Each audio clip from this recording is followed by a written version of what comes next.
Welcome to the Secrets of Growing Champion Giant Pumpkins. My name's Jim Boschman, and whether you're a first-time grower or seasoned veteran, I'm inviting you into my garden where I'll share my secrets with you on growing champion giant pumpkins.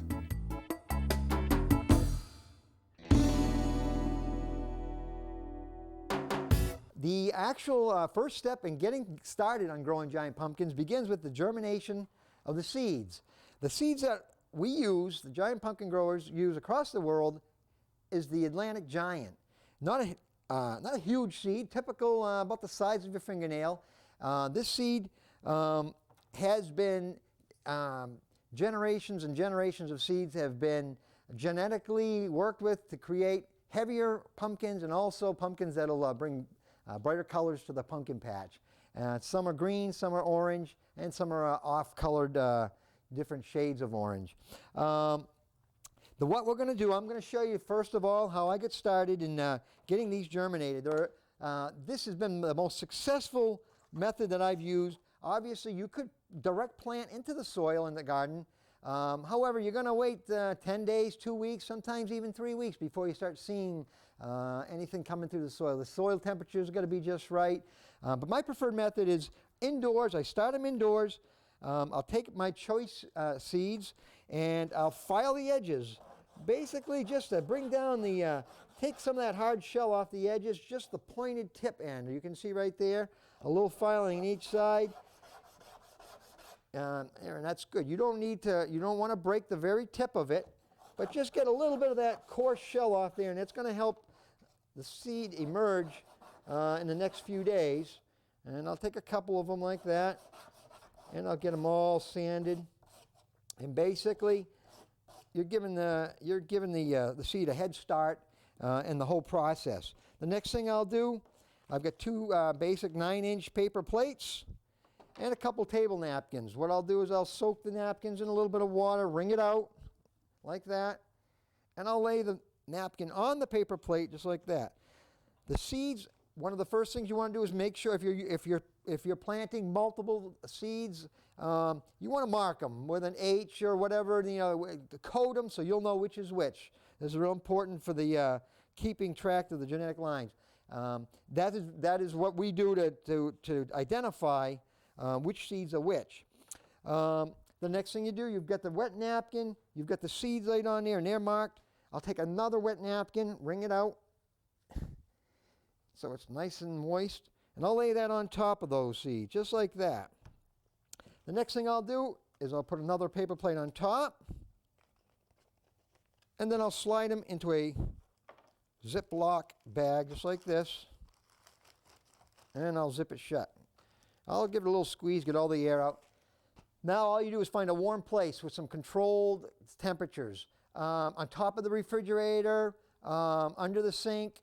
I prefer down by the furnace. Put it by the furnace where the temperature is 70 degrees, 75, and keeps a nice, steady, warm temperature. If you have a hot tub, under the hot tub's always a good place. I do some under there. I have a steady 75 to 80 degrees, but you've got to keep it warm for 24 to 48 hours, sometimes a little bit longer it'll take, but you'll open, at that point, you'll retrieve the seeds just like this, and you'll notice they've all started to emerge from the shell. So you'll have a tiny little seedling started. What you want to do at that point, you have your 4-inch peat pots. Basically, you can find these at any garden center. Your local garden center will have these. You put just a sterilized potting soil. I don't recommend taking soil right out of your garden. You want to start out with a nice, clean, sterilized potting soil. And basically just probe a little hole in there with your finger, and you set them down in, pointed end first, down inside, and then you just cover them up. So just the tops are showing slightly. You do just like that. We'll do 2 of them right here. Pointed end down, and there you go. And these are all set, and you find keep these in a nice, warm, controlled temperature. If you're fortunate enough to have a little greenhouse on hand, boy, that's the best place. You get the sunlight during the day and keeps them warm. But if not, on the windowsill, move them to on top of the refrigerator at night, so where it's going to stay warm in a nice controlled environment. In 5 to 6 days, you're going to have a couple little seedlings like this will be popping out. And that's a nice start. You get 2 leaves, convalescent leaves are out. You'll see in the next 2 or 3 days, so you're up 10 or 12 days, you'll see a third leaf start to appear. And it's at that point, I'll transplant these plants into a bigger pot. This is a 1-gallon container. You can see it's actually two containers, exact same size. I cut one in half, just like that. And then I'll take some duct tape, and I'll put duct tape around here and around here to hold it together. And then I slide it right inside the other pot, just like that. And then do a transplant from the small, and I peel the, this exterior peat pot right off. Some folks don't peel it, but I prefer to peel it right off, and I put it into, obviously, some more sterilized potting soil. You're just giving it more area to extend its root growth. And now it's in this 1-gallon container, and here it'll stay till it meets the garden for the first time.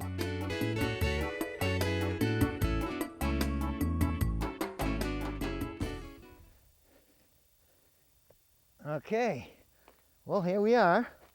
We're ready for the planting of the, getting them in the ground. As you can see, the plastics here, the soil is heated up. I've actually I've been monitoring the soil temperature now for several days. Right now it's, this soil right now is 82 degrees. And without the heating coils and this enclosure, this soil will be in the 50s.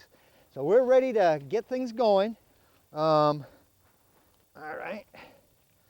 Now what we're going to do first is I dig a hole. I have mounded the soil up here just to, I truly believe that a berm or a mounded area is the way to go. Heavy rain sheds the water better, and let's face it, when it rains for 3 and 4 days, things can get pretty soggy in a garden with 2 feet of composted topsoil that you've been working on for years. So by mounding the soil, it tends to shed the water a little bit better so you don't drown the plants. What I do now, I'm going to dig a hole, and I will amend the soil with a couple of things. You can see all the nice stuff I'm taking out of there. Basically composted leaves I put in last fall. You can see right there. That's awesome. Maple leaves is one of the best things to get in the garden if you can.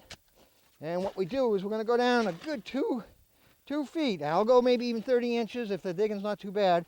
Sometimes I'll go till I hit a hard pan, or you reach a point where you just know it's not worth going any further. The plant will send down a tap root from the main stump that'll go straight down, and it'll go as far as I give it.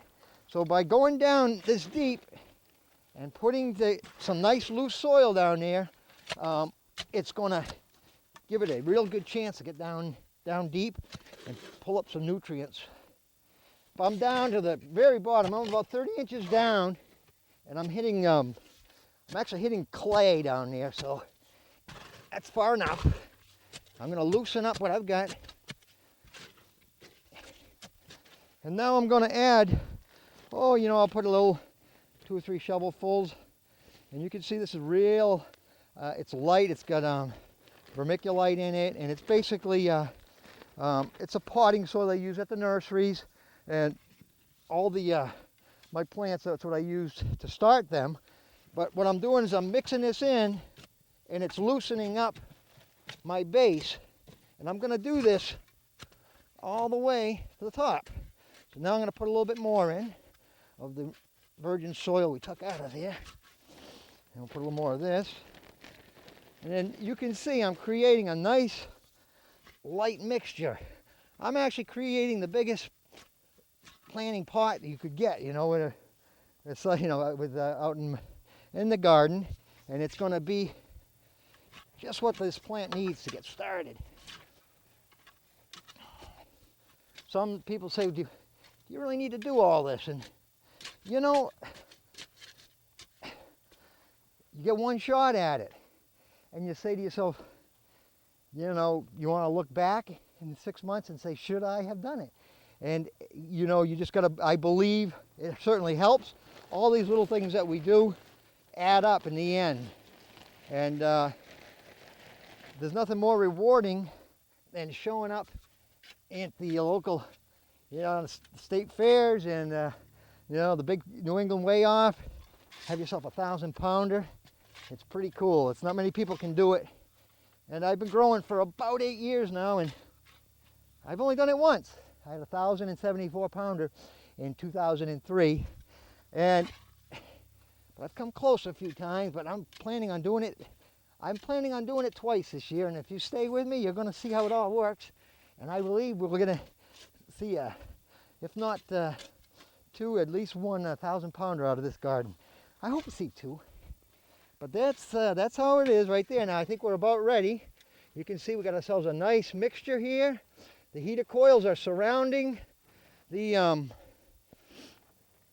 hole that we prepared, and these won't stay. These are going to stay in. These heater coils are going to stay in for another 2 or 3 weeks, and then I'll take them out. I don't leave them in through the whole summer. You know, I just think why they just get ruined in the weather, and I take them out when the plant starts to vine out. I'll take them out. Now, as you can see, the leaves on this plant. This is your first true leaf right here, and these are the cod leaves, they call them. These are the first two that pop out of the seed, and so you can see, and then the first true leaf, and this second true leaf right here, that's the direction this plant is going to go. And because that's the main vine of the plant. And we've learned over the years, you point that, when you plant it, I'm going to put it the direction I want this plant to go. And I'm going to make sure we're at the right depth, a little deep. Okay.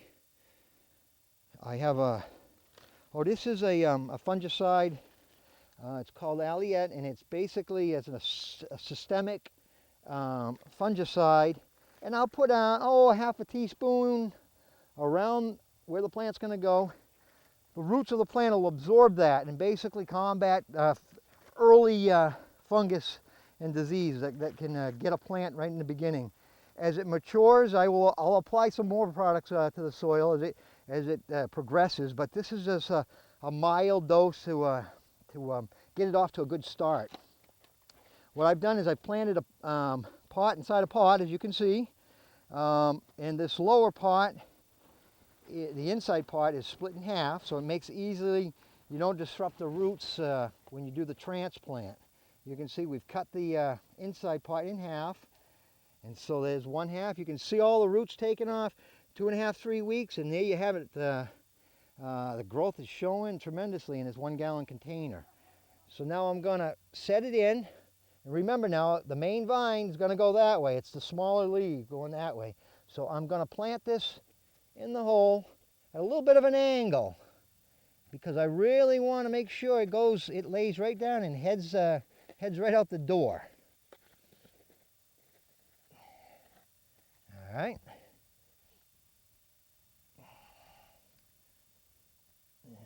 Okay.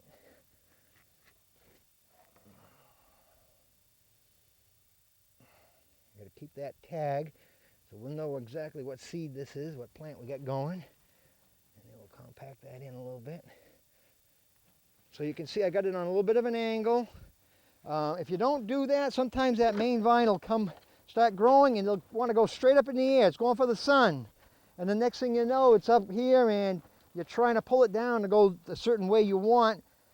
And a lot of my pumpkin growing friends have actually broke the main vine. On a cold morning, that thing comes down, it'll snap. So by putting it in on an angle, you're guaranteed it's going to take right off and head the way you want. What I'll do now is I'll just kind of prepare a little, I call it a little damming effect or saucer effect. I'll water by hand for the next couple of weeks. I'll use a mild concentration of a Miracle Grow. I'll use a little Neptune's fish fertilizer, but a real weak solution, and I'll water it daily. I'm going to cut a little hole in the poly, basically so the plant can come through. And then we'll keep the rest of the black poly down because we still want to keep the tent warm. There we go.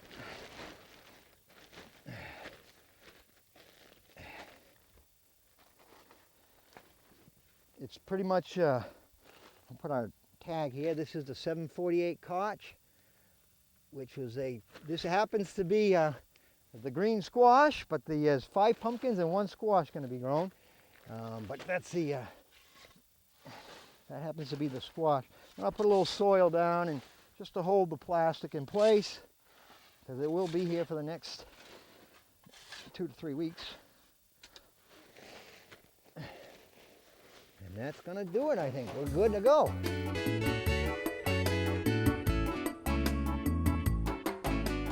The month of June is when you're going to start seeing some big changes in the garden. Along with the excitement of watching the plants grow, there's going to be a lot more effort needed in your part. What I find at this point, the weeds are taking off. The weeds are trying to outgrow your pumpkin plants. If you have a good-sized garden, you want to be out there on a daily basis keeping ahead of the weeds. You let them get behind you, and the next thing you know, they're overtaking the garden. Weeding is essential. I can't stress it enough. Your plants are combating for territory in the garden, so weeds got to be removed. You want to minimize soil compaction. With all the walking you're doing in the garden and all the moving around, minimize the compaction of the soil. That's the month of June is when I will start laying out my boards. This is basically a 1x8 piece of pine board. You can buy them at your local lumber yard. I buy hundreds of feet of this, and I'll lay them out. As you'll see in the footage to come, the boards are laid out for access walking between the plants. If you stay on the boards, you're minimizing soil compaction because you're only compacting where you walk on the boards. This will become important down the road because the root growth needs to extend itself, and with minimal compaction, easy traveling for the roots. Along with the soil compaction and the weeding, you're going to see the next thing is vine management. Your plant is going to start taking off, and you've got to let it know where you want it to go. Have a plan. You're going to have a plan in your garden where you're going to send that plant. Every plant starts out, this is the stump, and this is your main vine. And you can see, you can direct that main vine to go wherever you want at this point. I will use my little pinning devices. They're just coat hangers that I've cut in half. Basically, you pin down the vines where you want it to go and keep that growth controlled. This is one of the most key elements that you're going to learn in this whole video is the proper pruning. If you don't do the proper pruning, you're basically you're in for a world of stress and a lot of problems in the garden because vines want to grow everywhere. This is your main vine. Here's your stump. Here's your main vine. These are your secondary vines, or as some call them, side vines. You want to cut every other side vine off. That way you don't you want to allow for airflow in between the vines. Also on these, when these side vines come out, there's going to be little vines that try to grow off of the side vines. These are called tertiary vines. Got to go. They do nothing but take energy from the plant and put you behind the 8 ball. You're not sending energy where you want it, and that's to your pumpkin. So tertiaries, cut them off. As soon as you see them coming, 2 inches, 3 inches long, you may get out there if you miss a day or two, and they'll be 2 feet long. Cut them off and get them out of the garden. Out of the garden. Now you've opened up your side vine areas for airflow. You've gotten rid of your tertiaries. You want to be watching now for your pumpkin development. You're going to start seeing, and it won't be till the end of June into July, you're going to start seeing female flowers with tiny pumpkins on them, and you have to start preparing for proper alignment and placement, where you want your pumpkin to grow. The typical grower who's in this for the competition we'll cut all pumpkins off. You take all pumpkins off, side vines. Your main vine is going to grow your biggest pumpkins. If you're going for competition and you want big, you're going to grow your big pumpkins on this main vine. Focus on all your fruit development on main vines. Keep them all.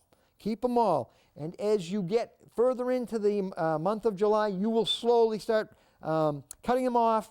That's called culling the smaller fruit, and you'll keep your choice pumpkin there. I always keep one pumpkin per plant, and that's what all the energy goes to that one pumpkin. But this is going to be real critical. This is the most critical part of the whole growing season is vine management. More and more new growers take 2 and 3 years before they learn how important that is. So if you're a first-time grower, you've got one up right now.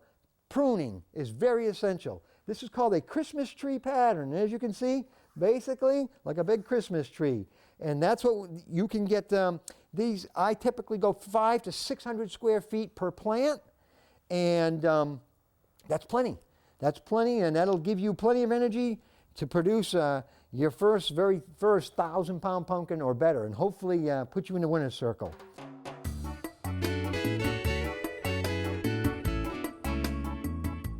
Right now they're between 6 and 8 feet long, the main vines, and they're coming out the door, so it's time to give them more room and open things up for them.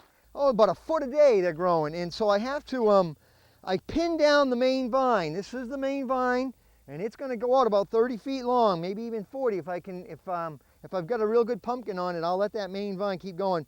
But I keep pinning it down every day. I'll take the back one and I'll move it to the front like this. And what this is doing primarily is just that protection, number one, from the heavy winds. If heavy winds came in right now, they would lift this right up off the ground. So by pinning it down, it gives it that a little protection, but also I'm directing it. I make this go anyway, I can make this go over there or whichever direction I want, and I'll pin it down along the way to give me, to send it the direction I want. As you can see, I don't know if you can get it from there, but as the main vine grows, I'm burying the main vine all along the way, putting soil, and I'll actually bury it along the way. And what this is doing is just anchoring this plant to the ground, so it's got the wind protection again, but also it's sending off new root nodes at the leaf junctures, and that will bring more nourishment to the plant. So by being buried, and also it's protection. There's what's called a squash vine borer, which they go for the vine of the plant, and they'll just lay their eggs and suck the life right out of the plant. So by not exposing the vine, that's less chance of being violated by those things, Every time it'll send out a new side vine, they'll send out feelers. And it's amazing. It just sends out these tentacle feelers to lead the way, and right behind it will be another vine. And as you can see, we'll go up here a little further to a bigger one. And this is, you can see, there's the side vine. And I've started anchoring that down. There's the tentacles. They're just leading the way. And so that's pretty much, and I'll cut those off eventually when I feel I've reached a point that it's long enough, the side vine's long enough. Right here, same thing. You can see nice little side vine coming out, and I've directed it the way I want to go. These are females. The tiny little pumpkin is formed, and the flower is on top of it. These are probably, a good 2 weeks, early. I won't even keep these. They're too close to the stump, but they're too early. But that's what they look like. Let's see if we can see. Like right here's a male. There's a male flower. You can see the male. It's still tiny, but there's no pumpkin on the bottom of it. It's just a stem with a male blossom. This is what's going to pollinate the female when it's time. But everything's really still young. But we're just getting a preliminary view of what's going on. But that is indeed little pumpkins. You can see there's another little one here. So there's there's definitely going to be a lot of fruit on this pumpkin. I see 1, 2, 3, 4 little pumpkins already, but we're only 5 feet from the stump, so it's way too soon. I won't keep one until it's another 4 feet, 3 or 4 feet out. What has happened here, in the beginning, this is probably a week ago when we had that hot weather, these plants just started growing gangbuster. They were just going faster than the vines could tolerate. And what happened is this vine right here grew so fast, and it was growing straight up. It got top heavy, and just from the weight of itself, it snapped itself. There's nothing I could do about that at all. I mean, it's something that just happened almost overnight. But what I do is I put some white powder on it. It's called Captan, and it's basically an anti-fungal powder that's going to will not let the rotting set in, and it'll save the vine. This is the first side vine on the plant, and you can see it's still growing nice, but it's because I've mended it there, and it'll heal itself and it'll be okay. This is my green squash plant. It's actually the 748 Koch, that's the seed I used. And this is going to be a true green squash. And as a matter of fact, I believe I saw a little squash forming. We'll get a better look at it. But what's happening here? I got a real problem. And this is going to hinder me for the next month. You can see the main vine just keeps trying to go up for the sky. This becomes a problem because obviously it's going to get taller, keep getting taller, and it's going to get so top heavy it's going to snap, which is exactly what that side vine did over there. So I'm really pampering this plant, and every day you can see I've got the little anchor cloth here and some little tie downs, and basically I tighten it up a little bit every day, and I'm trying to you got to watch the temperatures. The last few days, 3 or 4 days, it's been real cold. The plant is real brittle, so you have to be, I really couldn't do much tightening in the last 3 or 4 days. It's been so cool. It's been in the 40s, and you'll snap the main vine, and once you snap the main vine, your chances for a 1,000-pounder have ended on that plant. You may grow a 500 or 600 pounder on a side vine, but as you know, we're not here to grow 500 and 600 pound pumpkins. We want 1,000 pounders. Right now, I definitely need some fertilizing in the root zone of the plants, and I want to give them a good drenching. And what I use right now, this is my choice of fertilizers. It's the Neptune's Harvest. This is a fish and seaweed fertilizer. This is basically going to really stimulate the roots and get the plant that little extra boost it needs right now. I'm going to do a drenching right now, but I will do a weekly treatment, foliar fertilizing on the leaves throughout the summer with this product. Basically, it's just a little sprayer. I put it on there, and I'll hook the garden hose to it. Okay. Oops. Okay.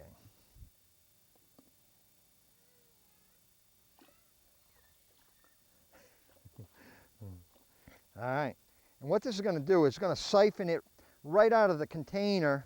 I've got right now, I've put 16 ounces in here, and the water will go in here. This will make about 6 gallons of drenching treatment.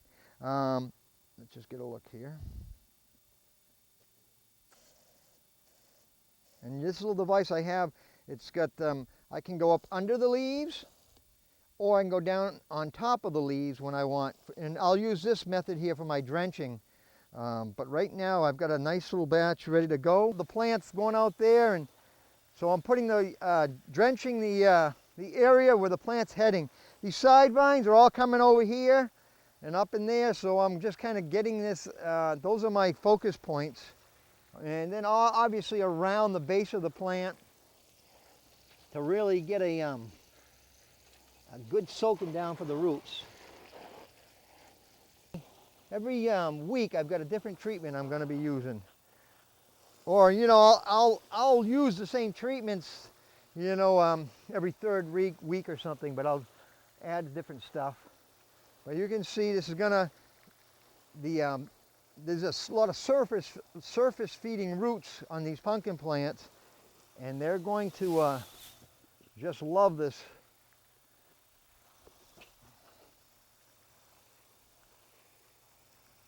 What they all need more than anything right now is some sunlight, because it's been rainy and overcast right now for the last 5 to 7 days. We've had no sun. It won't be long, and this whole garden will be a sea of leaves and sea of vines. You won't hardly see any dirt. It'll be all vines and leaves. What I've done here is this is just all dead vegetation around the patch. You can't help it. The stuff grows, and what I'll try to do from time to time through the season, I'll put Roundup on this.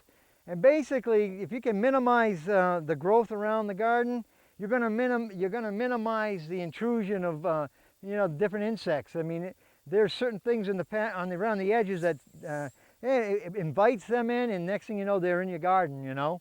So it's important to keep the borders of the garden clean, and you can see around the whole patch, I've killed it all off, and I will.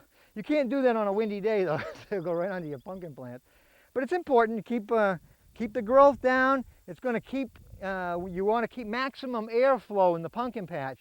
What's going to happen in another 3 weeks? Like I've said before, this will be a complete sea of leaves and vines, so you want to keep good airflow in there, otherwise you're inviting diseases. Another week that'll be ready right there. There's been a few more. I got one right here. I may pollinate that one. That one's about as big as a marble. And oh yeah, that's the one I was going to show you. I'm going to cut that one because it's way too early for back here. But you can see. Okay. Right here, I don't know if you can get in there and see that. See that female? Oh, I see it. Yeah, that's there's a little pumpkin there, but it's too early on the vine, so I'm going to cut that right off. And you can see, that's the little pumpkin that was starting. Not a real pretty looking pumpkin either. I'm going to open up the blossom so you can see the inside. That's the stigma, and that's where all the pollinating is done, right in here. But this is a real early one, so it's not even an option right now. But I'm a little further out over there, and it'll be good. As you can see, I've had visitors on these leaves, these little holes, and I'll show you. I caught a stink bug on this morning, and so I have to keep an eye on things. It's going to be my keeper right here. Hopefully by the end of the week, I'll have a nice, I'll have a female I can pollinate that with, and that'll be a keeper. And I will continue to pollinate ones on this main vine. You can see I'm getting some side vines coming out now. Right now, that's about 8 to 10 feet out, so it's okay. That's a good spot. This is one of a pumpkin grower's one of his major fears in the first month or two of growing. Actually, they stick around all summer, but they're a little more in force right now. This is called a stink bug. He'll go underneath the leaf, and he'll lay about, in one session, probably 50 to 100 eggs under a leaf. Right now, I'll just use either an 8, which is an ortho product, or ortho 7 or 8, or I may even, I will be spraying tomorrow with a Warrior T, which it's a foliar applied, and that'll take care of any bug. Because right now the squash vine borer will be moving in end of June, where today's the 25th. They'll be moving in any day, so that's your worst fear, is the squash vine borer. And so I'll put down the Warrior T tomorrow, and that'll take care of these guys, cucumber beetles, and the squash vine borer.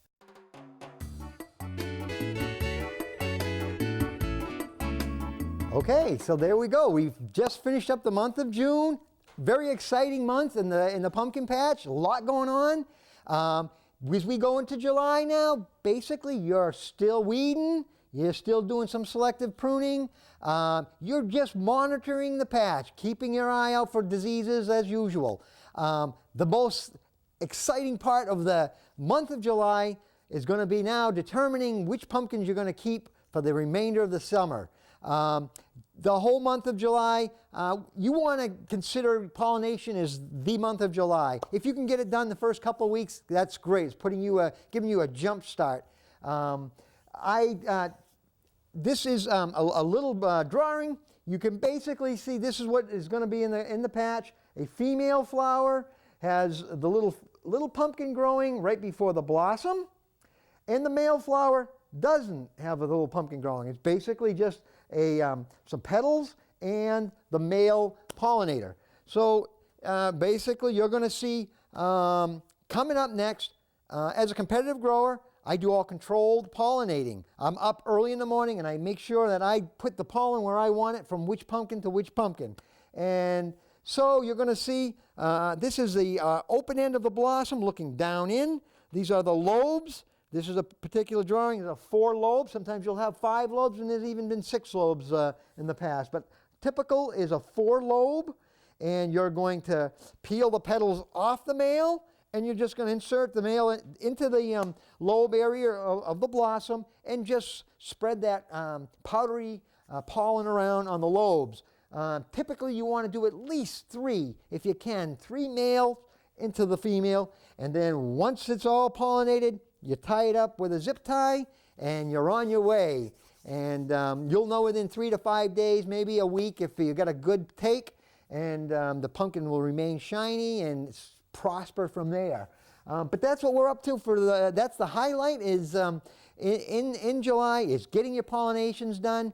And sometimes the weather doesn't always cooperate, but you'll see you get it done, and it's a real exciting month of the growing season. So that being said, let's see how it looks in the patch. Let's head out there.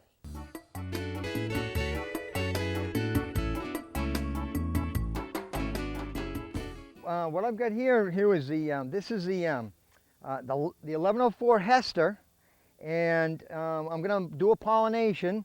You can see right now I've got the female zip tied up. I zip tied it up last night to make sure I was here when it opened. I'm going to take this off, and you can see she's all ready to be pollinated. And there's the little 4-lobe blossom inside. These are all male flowers. You can see the male doesn't have a little pumpkin on it. The female has a little pumpkin at the base of the flower. And you cut it off just like that. And you're just going to wipe it gently inside there around all 4 lobes. I try to get it right down inside, all around the edges, and get a nice pollination. Now, typically we'll use 2 or 3. And make sure you really get it good. And now I'll close the blossom up, and I'll put a zip tie on there just like this.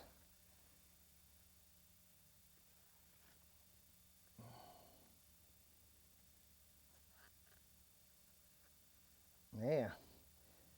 And we'll just let that sit. I'll take this off tomorrow. About this time, tomorrow morning sometime, I'll take the zip tie off. I'll open up the blossom and I'll let it air out. And that should be a successful pollination right there.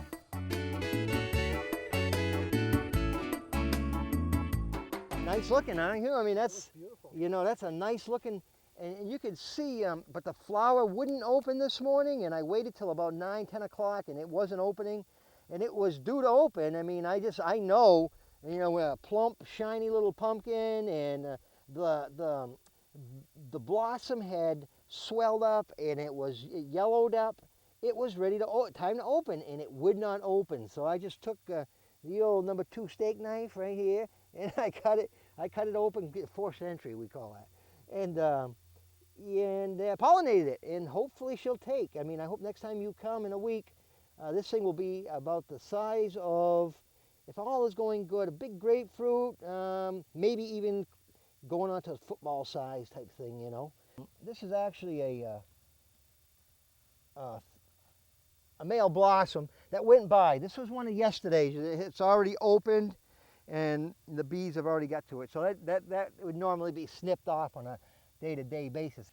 I actually had shade tents on everything up until like a few days back, and I slowly took them off because it's time to take the sun in and let's get moving, you know.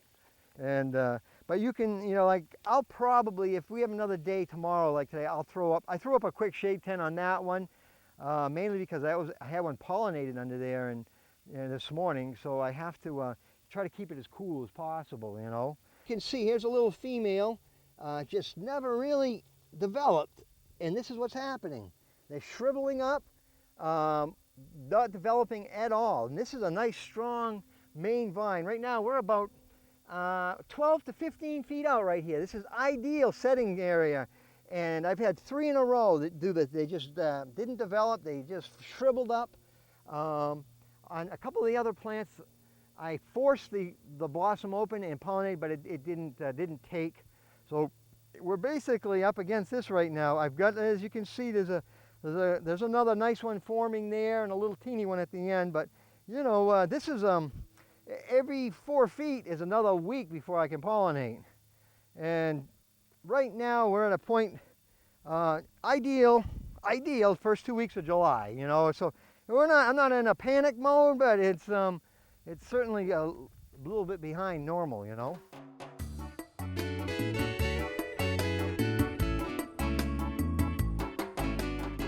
Well, here we are, Hugh, and today's July 10th, and pollinating session of the season is well underway.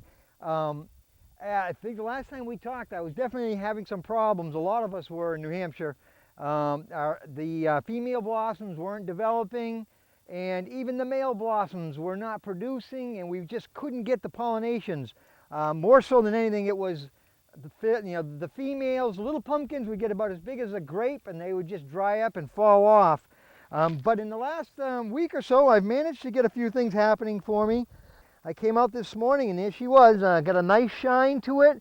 It's about the size, boy, it's almost up to like a goose egg right now. So it's a real nice pollination set. Kind of looks green, but it's turning yellow. Sometimes they'll start out green, and they slowly they'll turn into the yellow color. But this is about 15 feet out from 15 feet out from the stump. So you can see that's quite a distance. Normally at 10 to 12 feet I like to get one going, but right now where pollination was a real a chore for all of us. You can see I'm pretty far out, and I will be my vine's about 20 feet long on most of these plants. I got another little one right here at the 20-foot mark. I'll definitely pollinate that one just in case something goes wrong with this one. But it's getting out there pretty far. You like to have them in that 12 to 15-foot range. What I'm looking for right now at this stage is for it to maintain the shiny gleam and the smoothness. And that tells me that it was a successful pollination.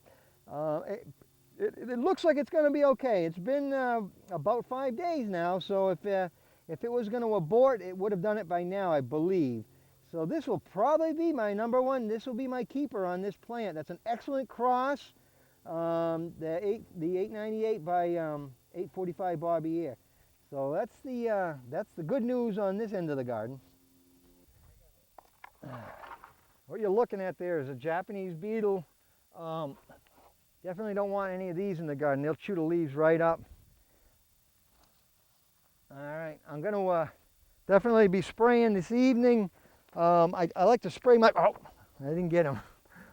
I spray my insecticides in the evening and try to, when the sun goes down, it's a little cooler. But I haven't applied any insecticides in weeks because we've had so much rain, and it's just, to put it on all the leaves and have the rain just wash it off the next day. You need a good 24 to 48 hours with no rain, and that way it'll adhere to the leaves. We don't walk on the soil because we don't want to compact it, but you can see just keeping it fluffed up. Right now I've got probably 8 to 10 inches of nice fluffed up loam here for the vines to just travel in. Most of these vines are surface feeding vines, and so your roots they're not gonna go deep. They're surface feeders. And so you got to keep the weeds down and keep the compaction to a minimum if you can, and that's basically all you can do right now while the roots. You'll see a lot of dark colored pieces in the soil. That's all the wood ash that I put in, like right there. You can see, you know, right there's a real, that's composted wood ash that's gonna just help elevate my pH and make the plant a little more, you know, just more tolerate the heat better, and it's just going to be a stronger plant, and it's actually going to help the overall process. So it's definitely something you got to do, is keep an eye on that pH level.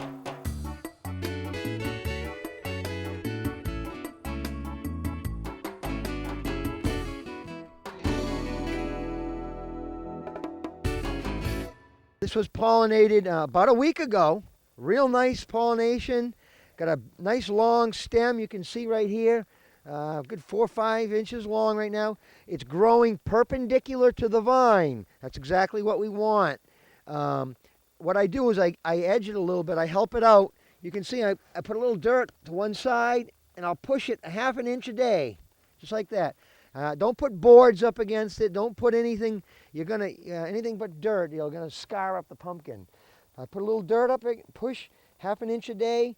In the course of a week, I'll have it perfectly perpendicular to the vine. That's because it's going to grow big, and so we don't want it touching the main vine or choking itself.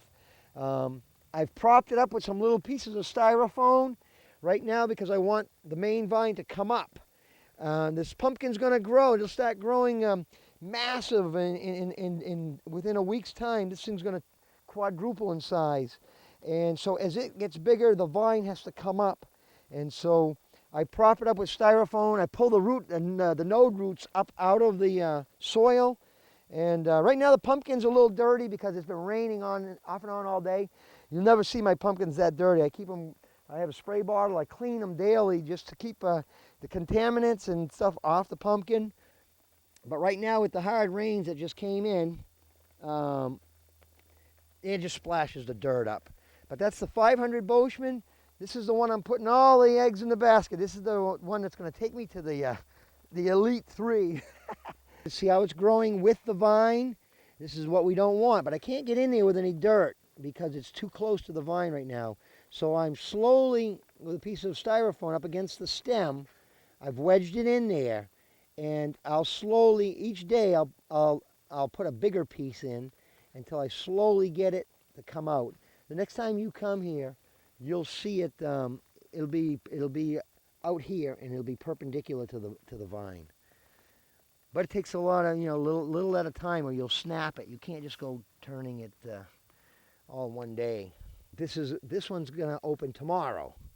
You see, that's another female. We're about 22 feet out on this one right now. I'll pollinate it though in the morning just to make sure I get one on this plant. How can you tell it's ready to go tomorrow? Because the blossom is solid green up until the day before it's going to open, and it'll start to turn yellow. You can see the tips turning yellow, and it stretches out. This will open in the morning. Now the one on the right, that's a male blossom that opened today, and you can see it's all shriveled up. It's closed up now, and it's curling for the day. It's open for one day. They'll open up for the bees to pollinate. And get the pollen from them. The one to the left, notice it's the tip's turning yellow. That's an indication that this will open tomorrow morning. This is my second year doing a squash, true green squash. It used to be squash could be if it was pale, cream colored, it was a squash, and gray, it was a squash. Now it's got to be solid green like that to be considered a squash. And what I'm going to have to do, you see how it's growing straight up in the air. I'm actually going to, it'll get a little big. When it gets a little bit bigger, a couple more days, I'll start pinning some styrofoam behind the stem and pushing it this way. Not on the pumpkin, on the stem. Coming towards that? Yeah, I want this right now. If I can get this to come right down, I'll cut this vine off, this stem. This is a leaf stem. I'll cut this right off. And then I'll start bringing the pumpkin this way. I want it to lay down right here.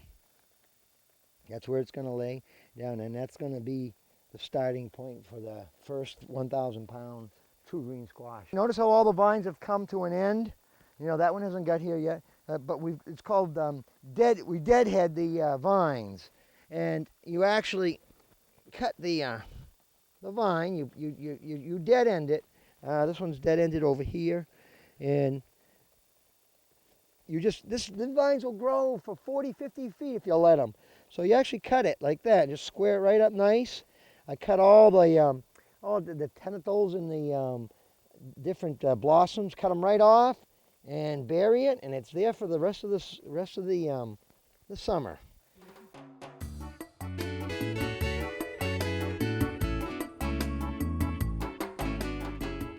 Well, here we are. This is we're winding down the pollination season. Actually, I'm all done pollinating as of now. Today's the 30th. My final pollination was the 25th, and that was on my squash plant. I finally got one to take on the main vine, but we're at a point now where I've made final decisions on most of the plants, which particular pumpkin is going to go the distance. I've been culling off all the smaller ones. Everything's been pruned, and I'm down to there's just one basically on each plant. Some plants still have two. I will make my decision and cut those off by tomorrow, and we're gonna head right into Monday morning, which will be August 1st, and I'll be down to one pumpkin on each plant. Just keeping it on the dirt, it can't slide fast enough, and what happens is the bottom of the pumpkin will grow up inside itself. It'll actually concave up inside the cavity, and 9 out of 10 times you're going to get a break under there because you're messing with the symmetrical growing of the pumpkin. It's not rounded anymore. It grows up inside itself, and we found that and by doing this, by putting this material down, the bottom of this pumpkin when we harvest it will be as flat as a pancake. There'll be no concaveness at all on the bottom of the pumpkin. It'll be flat as a pancake, and that's all because it's been put on this fabric, and so it lessens the likelihood of losing the pumpkin at 5, 8, 600 pounds, 700 pounds, which will happen without this material. You could put like a fine sand. A lot of guys will put down beach sand, or just a play sand for a sandbox material type sand. That'll work too, but you get 7 pumpkins in the garden, and you need 10 bags each. At 70 bags of sand. You invest in this once, and I've got this now forever, and I use it every year. You can see it's conveyor belt material for used at pulp mills, and it's very slippery. We buy it from them real cheap, because they replace it on I don't know if it's a year-to-year basis, but they usually, the pulp mills get so much use out of it, and then they replace it. And we buy it pretty cheap from them. And it's real slippery. It's silky like. It's slippery. It's made out of a nylon material. And what happens with this is the pumpkin's able to slide on it, because it's going to be growing 25, 30 pounds a day at one point. And so it's going to be really moving along. And this is porous, so the water will drain through it. If it should get wet, it won't hold water and tend to create rot on the pumpkin. So it'll drain well, and it's slippery. There's a lot of guys use a number of materials, but we found this one. It's real durable. You can see it lasts forever. But right now, the thing is, I got to get it under the pumpkin. Generally, you try to do this when the pumpkin's about you do it when it's a soccer ball or basketball size, and you can do it by yourself. But I've waited a little long here because I just wanted to make sure that I was making the right choice, and I definitely have made the right choice here. So I'm going to lift the pumpkin and get my friend Hugh here to slide it down underneath, and we'll be all set for the season. This is just over 2 weeks old. And so got a long ways to go, and we're kind of going downhill here. You can see I'd like to have it up further like that, but that's part of growing I'm on a hill, and I got to deal with that. Obviously the more level you can keep it, the less chance of something stretching and breaking. There's a lot of tension in this vine. You can see I've got it propped up on the sides here and on the other side over here, because this pumpkin is just, it wants to grow, and it's kind of almost like it's a little top heavy and wants to go this way. So I may build this up with some soil and try to level it off at least for a while. The thing is, once you start leveling it off and it keeps getting bigger, you got to keep leveling it off. And this pumpkin will be out to here. If all goes right, this pumpkin's going to be out to here come October 1st. This far out and this high up if all goes right. And so you can see it's going to be top heavy. It wants to kind of tip over. And you know, I could wake up one day and it'll snap right off and it'll fall over. So I have to try to level this area a little bit. But that's something I'll work on in the next few days. Just nice fresh water. Sometimes I'll put a little calcium in it, especially if I start showing some irregularities or weak spots in the shell, you know, like a dill ring. Hopefully we won't see a dill ring, but I'll point one out to you if we do. They usually don't show up till later. But, you know, just, well, any fruit, you know, a light misting like that, they just love it. And that's what I'll do from day to day, give them a little misting. Let me just show you this. And whatever you end up doing, this is pretty interesting because I hear about it all the time and people panic. What you're seeing here is a vine split. And this happened when the plant was little. And so often people, you know, they abandon the whole season and they get discouraged because the vine will split. This is my 664. Look at this. It happens to be a side vine, but it would be just as typical on a main vine. And you can see when it was little, it split open, and I thought to myself, well, so much for that vine. But it healed itself up. You can see right there. You put your finger right in there, but it's perfectly fine. Here we are right now. Here we're on the 500 Boschman plant. And you can see I've made my decision, and you can see why. It's a beauty. This is the next one on the main vine. Just football size, but it's time to go.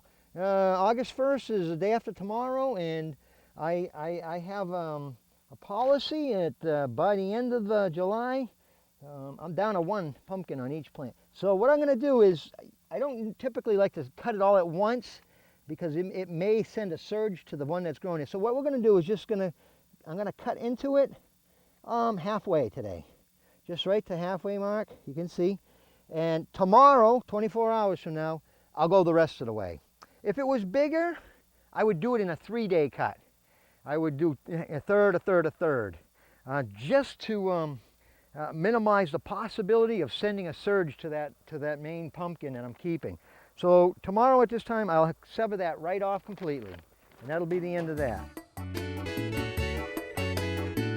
Okay, well, how exciting was that? Our choices have been made, our pollinations have all been done, and things are right underway right now, and this is when the fun begins. We're going to step right into the month of August. You're going to start witnessing some incredible growth spurts in your giant pumpkin or squash. This is when you will start seeing 25, 30 pounds a day if you've got the right conditions and you've been doing everything that you're supposed to. You cannot ease up on your weeding. This is where a lot of you first-time growers are going to get yourselves a little tired, and you may give up, but you can't give up. Your plant is constantly competing for nutrients in the soil, and if the weeds are growing, the plant's not getting the nutrients. So this is where you got to really keep an eye on things. You're watching for diseases still. Your pesticides are still being applied, maybe not as often. You've gotten through July, that's the worst month. You're in August, this is when powdery mildew and your vine diseases will start coming around, and you want to continue with your treatments and stay on your plan, because you even if you're not excited about how big your pumpkin is at this point, it will get going. It will jumpstart and get going, so you don't want to give up at this point. So you're basically, now you've selected your fruit, you're watching the growth, and like I said earlier, the spurts of growth are so incredible. You know, there's a wise tale. Old farmer told me that if you listen close enough at this point, you can hear them growing. And I'm here to tell you, I have heard them growing. And it's an incredible experience. I've been leaning up against one of my giant pumpkins at one time, and I heard it stretching. And that old timer that told me that story, he wasn't kidding, because it definitely happened to me, and it's exciting to experience, because these pumpkins are growing fast at this point, and this is where all your efforts that you've put into the garden up to this point, this is the payoff time, and you have to stay excited. So let's head right into the month, and let's see what's about to happen next.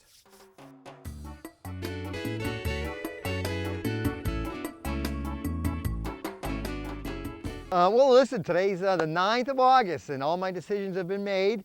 I've got some real nice looking pumpkins started. My plants are more gorgeous than they've ever been. Very healthy looking plants. No signs of disease anywhere, no mildew. Really been taking good care of the plants. A little bit of a little concern on some vines, and I'll show it to you later, because it's something I hope it doesn't, it's not a disease or something, but we'll wait and see.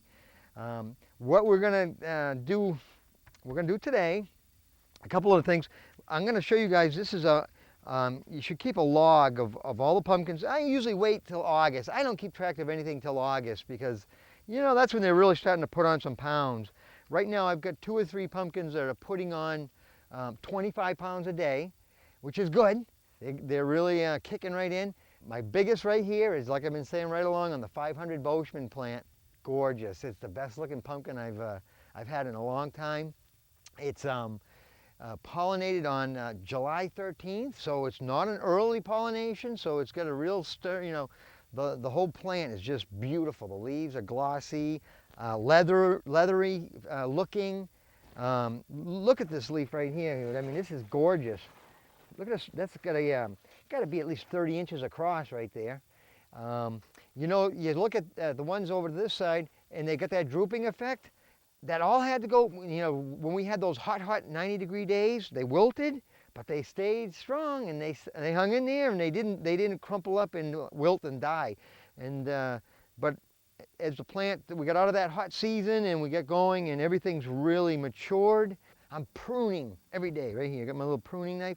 I bet you I take 2 wheelbarrowfuls out of here a day of still tertiary vines constantly popping up, and you gotta keep them cut.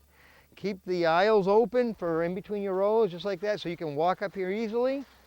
And right now I'm saying I've made a decision that the weeds, I'll live with the weeds. I'll do more damage going in there trying to get them, and I don't want to hurt my leaves, because right now they're the ones that are feeding the pumpkin. And those few weeds I got, now I'm just going to let them stay in there, and if I'm in an area to get something out, I'll grab some weeds, but I don't go in there just to weed right now, because I don't want to do damage to the vines, and the leaf stems will snap real easy right now. This chart has been designed, it's been worked on year after year after year to get more and more accurate. And what they do is they calculate all the pumpkins that were grown, what their circumferences were, their total measurements, end to end and side to side. And what they did was got an average on how much pumpkins really weighed and what the chart said. And they basically came up with this formula that's really within 5% of accuracy. This is the tape measure we use. And basically we're looking for 3 measurements on these pumpkins. And we're going to do, let me see here. We'll find it in the 664 Liggett. Okay, this is the plant.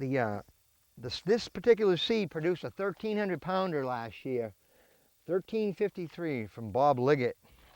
And let's see here. Right now it's 101 inches, 101 inches circumference. Okay, so 4 days ago it had an 84-inch circumference. Today it's got a 101-inch circumference. That's 17 inches in 4 days. So that's over 4 inches a day in circumference, which is really good. That's roughly 25 pounds a day right now. So I'm happy with that. Okay, so we get the circumference. We're going to go end to end now.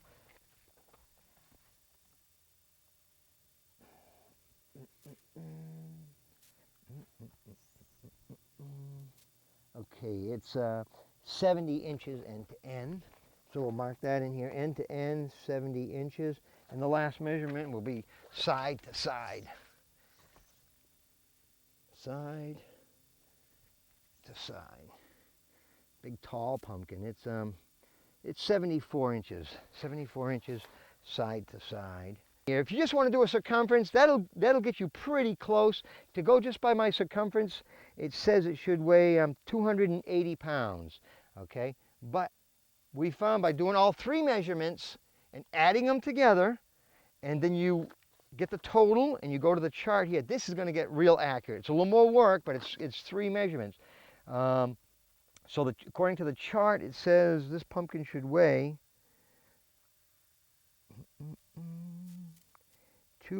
it should weigh 318 pounds. So what we're going to do, we'll mark that in here, 318 pounds. July 25th was a set on this. July 25th, most guys would have said, yeah, call it quits at that point. But I haven't given up. I said, if I'm going to grow something that's going to compete at the fair, it needs to be on the main vine. I had one 3 times bigger than this. I still have it. It's on a side vine, and I've elected to actually I've kept it on there, and what I've done is slowly cut the side vine off, and so all the energy is going to this main vine pumpkin. But today's August 9th, and it's actually growing 5 inches a day right now in circumference. So that's good. I mean, let's let it roll, and it's going to get all. This is a beautiful plant. It's disease-free. It's just in excellent shape. So I'm going to just let it ride, and hopefully I can get in the top 3 at Topsfield. I guess that's my goal. You know, if I can get in the top 3 on the squash division, I'll be excited. I mean, I did it last year with 681, and so I think if I can just keep this one chugging along, I'll be there. You know, I want you guys to see this is a common stem split. This is a high growing pumpkin. You can see the vine's 1.5 feet off the ground, and because it's growing so high and fast, it's growing 4 to 5 inches a day right now in circumference. Just developed this stem split right there. And what I'm going to do is just it's dry caftan powder. You can get it at your local Agway or True Value, and I'm just going to brush in here a light dusting. And it basically, this is going to, if there's any disease that's kind of hanging around or just an open wound like that.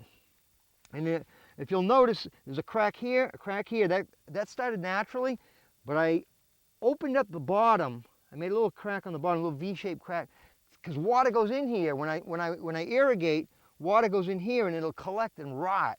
So you cut just a little V on the bottom, and there you can see I'm dusting it real good. And that way water getting in there will drain. Right now you can see they're starting to we call it just oranging up a little bit. You can see last time you were here, it was like probably 8 to 10 days ago, and they were white.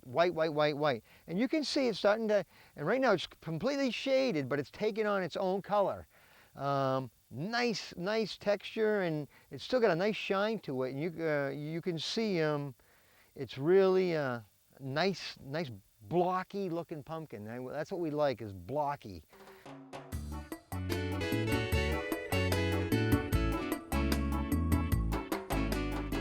All right, today's August 15th, halfway through the month of August, and right now my plants are at their prime, at their peak, and they're growing, the fruit are growing incredibly fast, almost a little too fast, and I won't be discouraged if this one slows down a little bit. It's still doing 35 pounds a day, 35 pounds a day for over a week now, 35 pounds a day.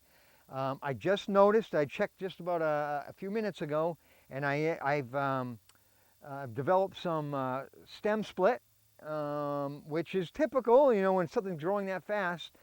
So I'm going to have to cap-tan that this evening, and just to protect it, to discourage any funguses from setting in around the stem. But at 35 pounds a day, it should be, we're going to tape it tonight, and I think it should be over 600 pounds. And it was 30 days old the day before yesterday, the 13th of August. It was 30 days old, and 600 pounds, not bad right now. I'm looking good with that one. So you can see she's moving along good. She's got a nice shape. I was a little concerned. The blossom end is kind of, it's getting sucked under. You know, it's growing so fast, the bottom, it's not sliding fast enough. And like I remember we talked about it earlier in the season, the reason for this tarp is that it's very slippery and it's porous, so it lets moisture through. But as slippery as it is, it's not sliding fast enough, and it's just growing. It's growing downward and over itself, and that's okay. Last year's world record holder in pumpkin, the 1446 Eaton, did this exact same thing. It just kind of grew over itself. Right now, this fruit is it isn't even 30 days old. This fruit was pollinated on July 25th. So that gives it, actually it's 20 days old, 21 days old today. So it's got a nice, well, we'll check the circumference on that. I've been monitoring maybe 3 days, and it's been putting on 7 inches a day in the circumference. So you can see it's got a nice shape, little lighter green than normal, and that's okay. I mean, as long as it's completely green and it's considered a squash. I've got one on the side vine that I've actually cut the side vine at the intersection where it meets the main vine, and it's still growing 2 inches a day in circumference. But this is the one I'm putting all the chips on. This one. This is going to be my biggie, I think. And it's just you know, overtaken this little. This is the last little tarp I had, and it was a little one, but it's good enough, and at least it'll ride right down here. And I'm hoping next time you come, she'll be down here. But as you can see, weeds are a big issue. Weeds, in my opinion, weeds are competing with your roots for your pumpkin plant. I'll take time in the next week to 10 days, and I'll do one plant a night, and I'll actually just go through and just try to get the weeds out. You know, you have to decide at some point though you're going to cause more damage. You'll do more harm than good. Because you start breaking leaves and stems, but I'll try to reach in there and get as much as I can. You can see it's like just going to reduce the competition in the soil for nutrients. Weeds are sitting there. Hey, they're sucking in the nitrogen, sucking in the potassium, and I put down. Everybody's taking the elements out of the soil. It's here for the pumpkin plant. So the more you know. This is the hard part. You got to discipline yourself and say, you know, it's got to be done. And I'll do one big finale, one big weeding shortly, and that'll be it for the rest of the season. And it'll take them down, and then I won't go in there and mess around anymore. But I started over there. I did a few earlier this evening. I've taken a few, you know, but you can see stuff's getting big under there because I've really been trying to minimize my movement in the vine area and compacting the soil.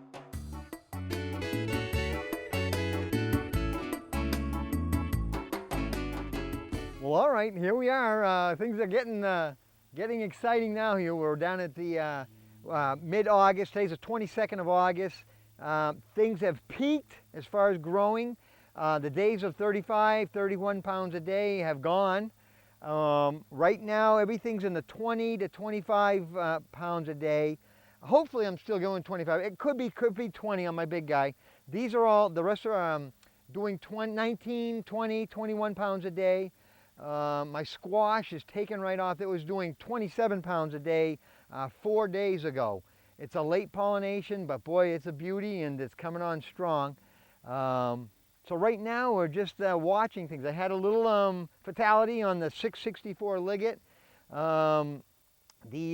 Finally the stem, it's been splitting. We've been watching it now through the weeks, and it finally went right through yesterday.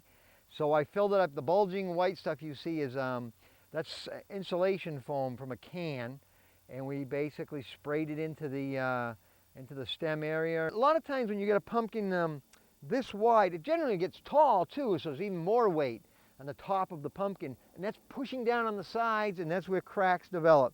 This old girl just keeps getting wider and wider, and that's okay.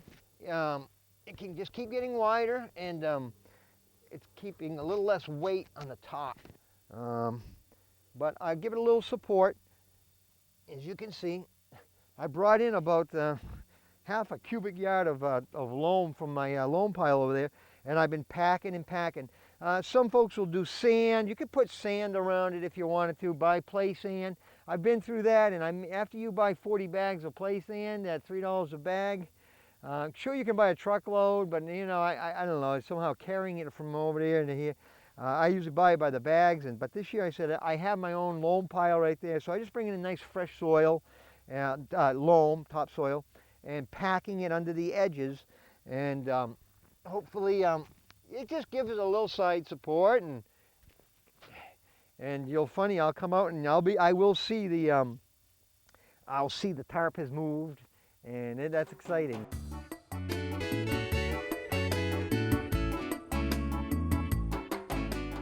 It's August 28th today.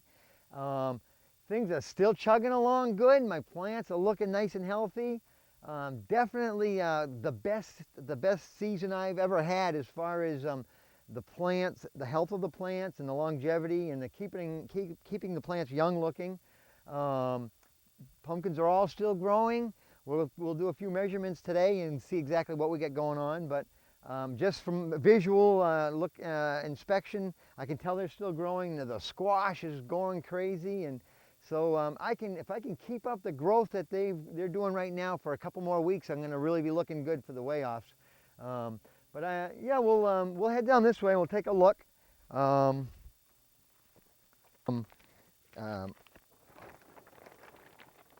Really doing good. This is well, let me see.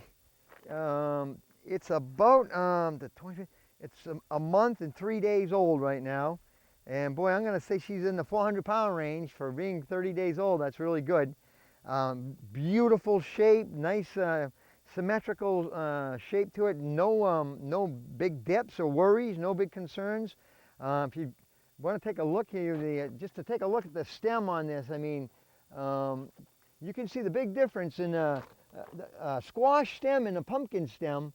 You always get a good 8 or 10 inch stem on a squash, and that kind of keeps the vine away. I mean, it helps out the whole progress of the growth when you get the long stem on there, and this one's definitely got just what I want. Usually a pumpkin is longer than it is wide, but as you can see, this is the widest pumpkin I've ever seen. I mean, it's got incredible width. What I've been doing here, Hugh, and I'll kind of give you a little brief, and because of the tremendous width and the overhang, I call it, I've elected to I've packed dirt underneath it all around, just to give some side support.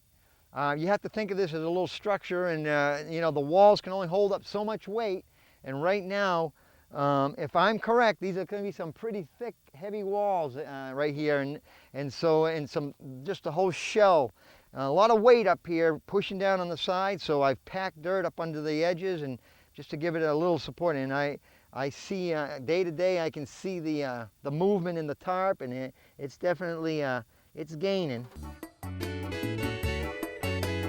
Okay, so now the month of August has passed. Those peak growth spurts have ended. You're going to see your pumpkins will continue to put on weight every day, but it's not as much as you were used to in August. So the excitement may drop off a little bit, but don't get discouraged. Keep your fertilizings going, keep your weeding, keep your feeding, as we said. You got to make sure that you don't give up at this point. 5 pounds, 10 pounds a day, it's all going to add up in the end.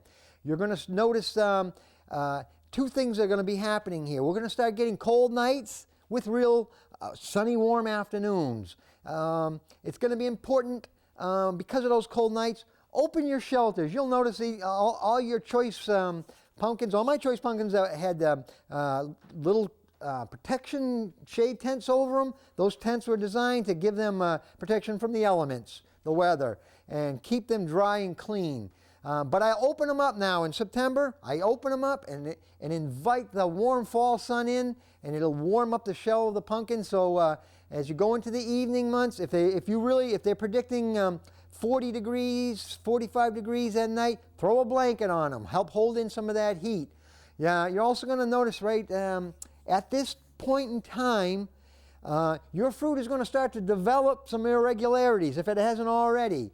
By that I mean what we call dill rings, and I'll show you what those are exactly. But the dill rings, You'll notice that, and just dips and irregularities that are a little threatening. Your only protection there is to mix up a batch of calcium product, which is going to give you basically 1 tablespoon per gallon of water of calcium, and you put some little towels, rags in there, and you just lay it on the dill ring, and it'll just help harden that weak spot, because that's generally when there's a dip or a dill ring, it can tend to be a weak spot on the pumpkin. So by putting the calcium on there, it'll harden that shell and help protect it from cracking through. Other than that, you're continuing with everything you have up to this point. Your powdery mildew is it's still hanging around. If it's out there, it's trying its best to take down your plant. Keep your spraying program going, because your every pound counts right till the end when you get to the big way off. But that's pretty much it. Let's head out to the garden and see what we're doing. We're going to be taking some measurements.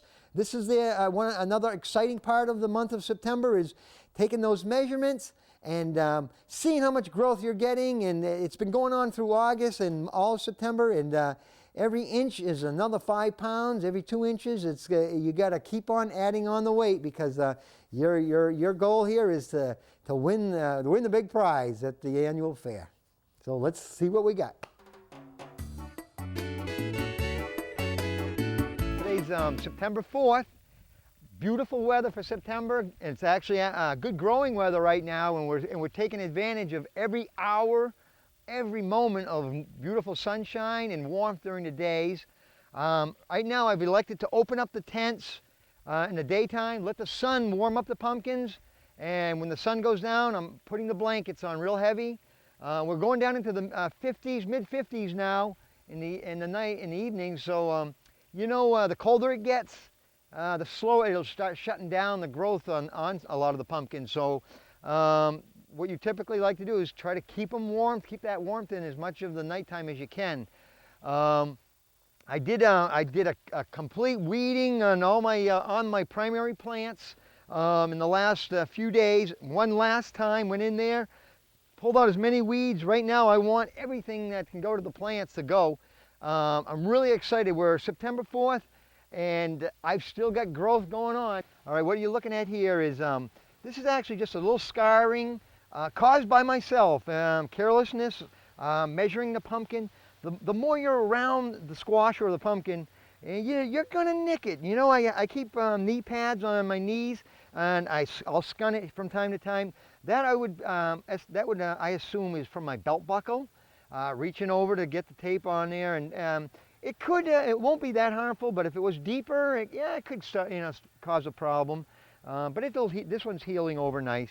But that's an example why you have to kind of be careful when you're working around your fruit, and not to scar it up and cause more damage than you need. Well, we have here is this is the 898 NOS, and it's funny because I've grown this for 3 years, and this is the first time I got a real cantalouping, this is cantalouping, we call it, cantalouping style pumpkin. I usually have a smooth skin, a nice pinkish orange in color, but you never know. I mean, you don't know what genetics are going to come out when you plant. Certain seed has its characteristics. Color is not always uniform, and so surprisingly this came out like a white cantaloupe.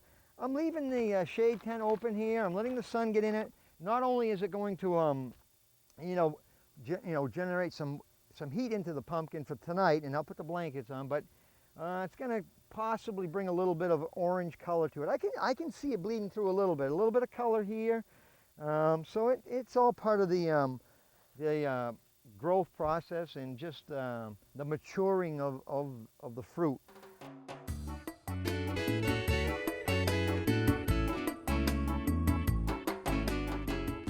You talk about winding down the season. If I've got 10 or 12 more growing days left, that'll be it. We actually be harvesting on October 1st, but the nights are getting cold and time is running short right now. My big contenders, right here, this is my 503 Boschman, currently down at 12 to 15 pounds a day. Unfortunately, as you can see, it's developing a dill ring right here. And what a dill ring is a mystery to all giant pumpkin growers. It's something that just happens. Some get it, some don't. But we do know it's a stress point on the pumpkin. You can see, especially where there are deep ribs, the shell of the pumpkin will only probably be 2 to 3 inches thick where there's a dill ring. The rest of the pumpkin will have 6, 8, 10, 12 inches thick of shell. But where there's a dill ring, there's inside the pumpkin, it splits, and there's it's real weak point. I've been putting calcium soaked rags on the dill ring just to hopefully strengthen up the shell, so it may prevent it from cracking. It's a wait and see game. Right now it's still growing, and there's nothing I can do about the dill rings, but hopefully it'll hold out, and I'm going to keep my fingers crossed, and she'll be a top contender at Topsfield. What you want to watch out for when your pumpkin's getting this big, or actually even don't have to be this big, 500, any of these giant pumpkins, they create dips and crevices underneath. And boy, is that the place for the mice to hang out, especially when the cold nights start moving in. And so what I'll do, I've already done it. I've already put, these are regular mothballs, old-fashioned mothballs. And I slide one right down in there. I keep a few all around out here. I've actually got them all around the entire pumpkin there on the sides. I keep about a dozen or so mothballs around the entire pumpkin, because with the warming blankets on at night and the dry warmth, everything, it attracts mice, moles, anything that's outside looking for a warm place. This is where they're going to go. And so it's a good idea when you get into the mid-August, your September months especially, when the nights get colder. Few mothballs, it doesn't hurt, put them around. I actually when I first went to put a mothball in here the other day, I looked and I saw something moving inside there, and it turns out it was a big toad. He had taken up residency, so I didn't want to throw anything in there and possibly kill him, and then he dies under there. So I waited a few days. He finally moved out, and I put mothballs down there. What you're looking at right here is this is a leaf that's been infected with powdery mildew. These you generally start seeing this mid-August, third week in August. I mean, sometimes first week in August. What it's going to do is it's going to actually spread on the entire leaf, and it sucks the moisture right out of the leaf, and the leaf the leaf's going to die. It'll just drop and dry out and drop. And obviously right now, your leaves are your source of energy. They're taking the sunlight and they're bringing it into the plant. And that's what's putting on the weight on your giant pumpkin. Your best preventive measure for powdery mildew is going to be a weekly application of a product called Daconil. And it's an ortho product, I believe, that makes it. But Daconil is your biggest, it's your best combatant for powdery mildew. As things have picked up on my fruit. I was a little depressed there. I had gone down to 9-10 pounds a day. In my last measurement 3 or 4 days ago, I'm back up to 14 pounds a day. Not usually, you don't usually see that. Once you get down to 9-10, it never recovers. It's slowly downhill. I taped the squash, back up to 14 pounds a day. So I was real excited, and you can see the stretching. Right now, it's showing signs of stretch marks almost. It's losing that smooth baby skin because it's still growing. And right now, as of a few days ago, it was 826. It was back up to 14 pounds a day. So I'm hoping by tomorrow at this time, I should be up to around 870 if all goes right, 865. I want to get it. I want to see this squash go up into the 900s if I can, and I'll be happy with that. If it'll tape in the low 9s, then I got a shot at hitting 1,000 pounds. I think I'm over the threat hump where the splitting. It would have split by now if it was going to split, and it's growing. It's still growing 13 pounds a day, and here it is, the 18th of September. According to my measurements, where I'm at and what I'm putting on per day, it should weigh 1,200 pounds at the end of the day today. I'm not measuring today. I'm going to take, it is an off day. I'm measuring tomorrow, and I definitely should be over 1,200 pounds tomorrow. And we'll see where we're at. I mean, it's not a real tall pumpkin, but it's got a massive girth. The circumference is just huge. And I don't know, I'm hoping, my ultimate dream is to be in the top 3, which I'm calling the Super Bowl, and hopefully win the Super Bowl one day. But I'd like to just get there for now, and that's being one of the top 3 at Topsfield. But right now I know of, in New Hampshire, there are 2 other ones in the same measurement range. So it's going to come down to who weighs heavy and who doesn't.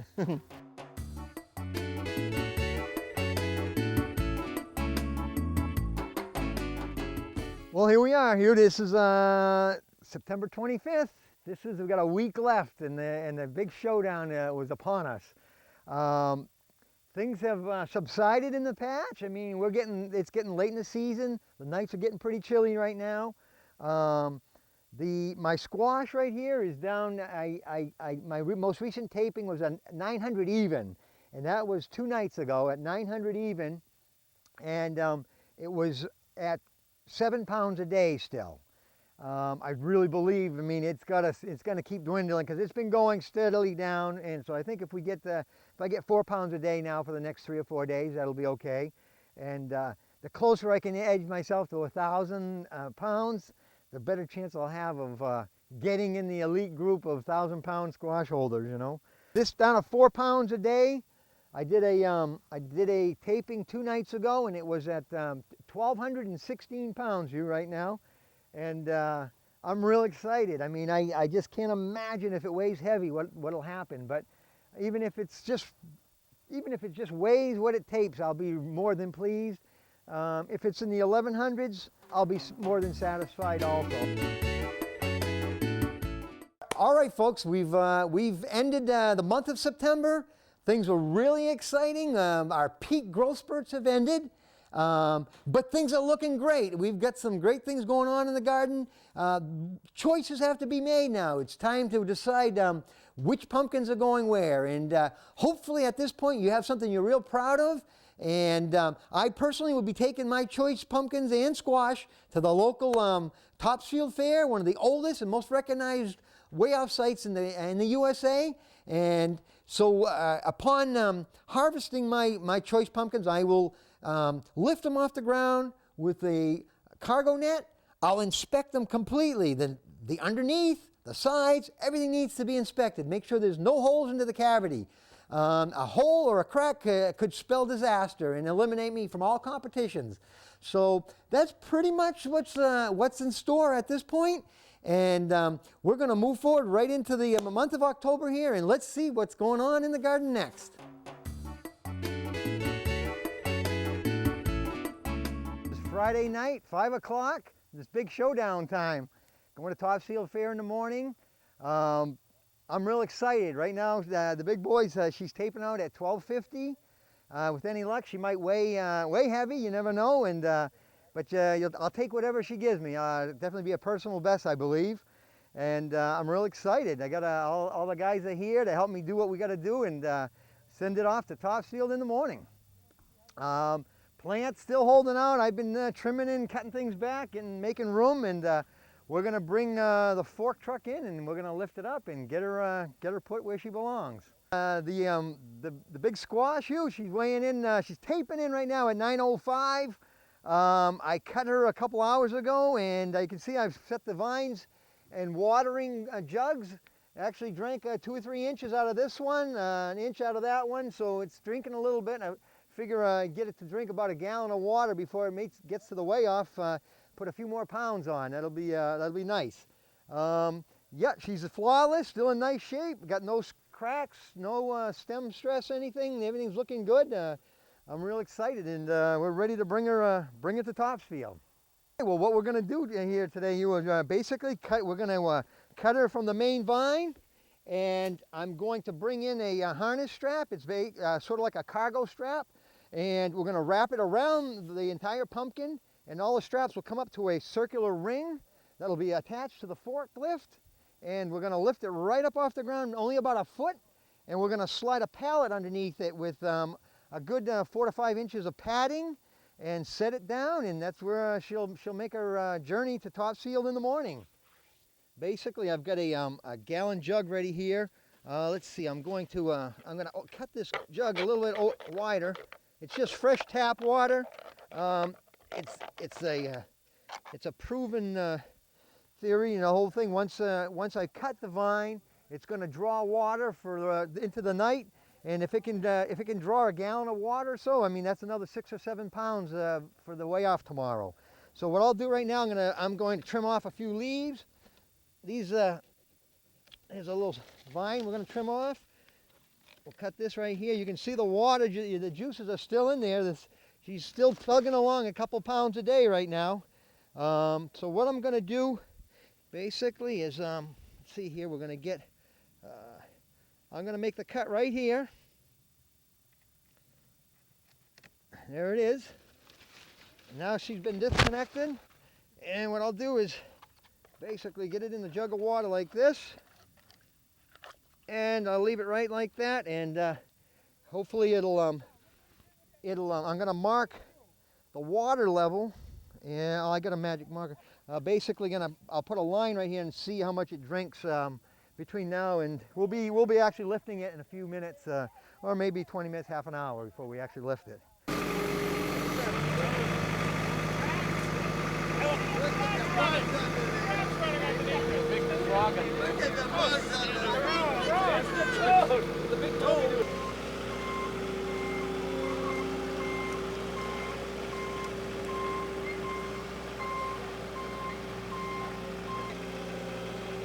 Go over this way more. Right the other way. Go over there. Right that way.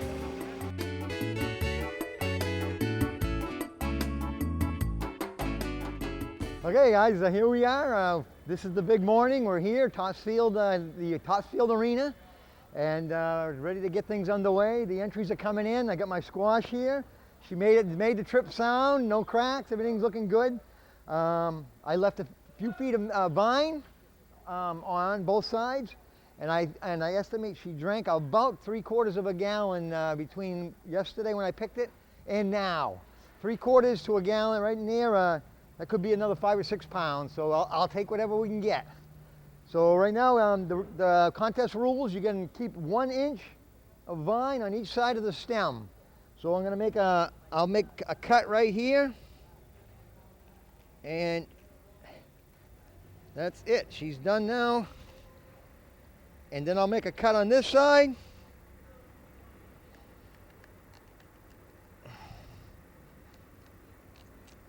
Gotta move your truck. Yep. Okay. That's it. We'll be back. Alrighty. 1050, Joe. Okay, folks, the tires have been removed. All the way. What do we got? Come on, girl. Make me round. Come on. Stay up there.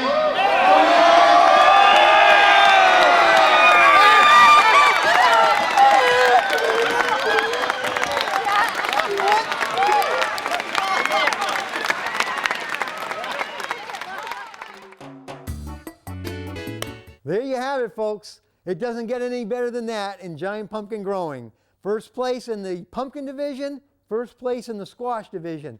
1,314.8 pounds on the pumpkin and 881.6 pounds for the squash.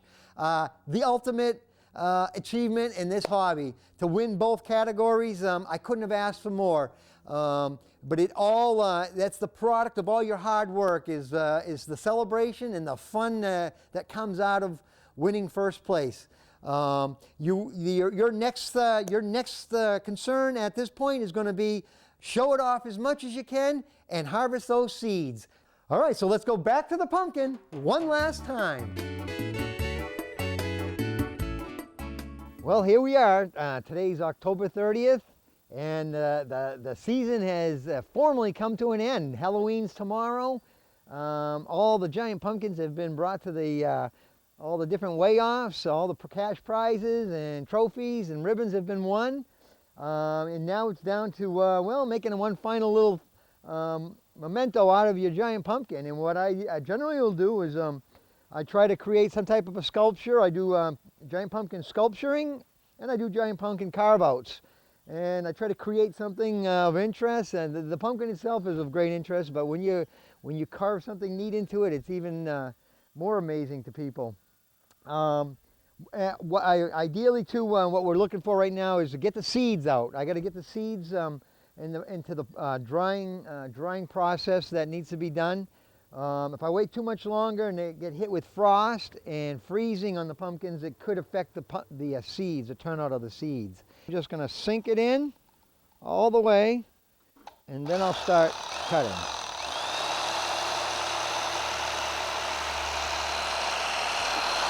You can see nice, those are about 6 inches, 6 to 7 inch thick walls.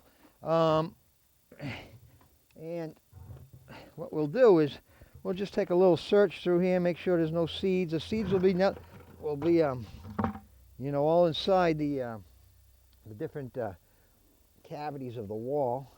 Let's get a look here. There's no seeds there. Okay, here's the seeds now, and you can see that's how the seeds will come out. And what we're going to do is I'm going to put these in a separate pail, and I'll sort through them later. But it's an average size seed. It's not a real big seed. Sometimes you'll get seeds as big as quarters. There's no method to getting bigger seeds, or and as far as quantity, you never know what you're going to get for quantity neither. But you can see right now, yeah, there's no seeds in that little portion there, but let me see if we get another handful here. See, there's a lot of seeds. That's a nice group of seeds right there. Yep. An actual the seed drying chamber that I fabricated. This is my own design. Basically, it's critter proof. You can see it shuts tight, snaps shut. Nothing can get in it. And most of the growers, some growers have fabricated their own little devices, but it's basically to get airflow around the seeds, because airflow is essential. I'll set up a little a fan on low for the first 2 or 3 days after harvesting the seeds. Make sure I get plenty of airflow around here to get them dry, and lay them in a single layer on the screen mesh. And you can see I have multiple. These are different racks, and so I can put. These are seeds from my 698, and then these are seeds from my 855 that I grew this year. Because you'll sometimes you'll harvest 3 or 4 pumpkins in a row, one right after the other, and when they all need 2 or 3 weeks of drying, you got to have different places to store them. I got 2 of these racks, so I can store seeds from 4 pumpkins at once, and then I'll move them along and get them out as quick as I can and get the next batch in. Like this year, I think I had 6 or 7 pumpkins, so I've still got my big squash I've got to open up and get the seeds out. But I put it on hinges, and it shuts tight, and basically keeps the mice out. If you didn't want to go to this extreme, you could just take pieces of door screen, or this quarter-inch mesh, they call it, the quarter-inch squares. You could just take layers of that and just stack them up on a piece of cardboard in a well-ventilated area. As long as they have airflow underneath them and on top of them, you're in good shape. This is the 1,314-pound Boschman. Second to the last final stop it's going to get. This will be, the carving was done yesterday. I did it myself, and I'm going to be taking it to the parade, Halloween parade in Goffstown tomorrow, and it'll be its final tribute, and days are numbered now. It'll be off to the compost pile, but this is Evil Homer was the title, and come out pretty good. About all you can do with a big giant pumpkin like this, I guess. Make the funniest face you can, and I can't wait to see it at night. I've got to put some lights in it and see if what kind of glow it gets, But the seed count was pretty low, but a couple hundred seeds, and we'll take what we can get, though. Yeah, that's about it. Well, thank you so much for watching, and good luck to you in your pursuit of growing your own champion giant pumpkin.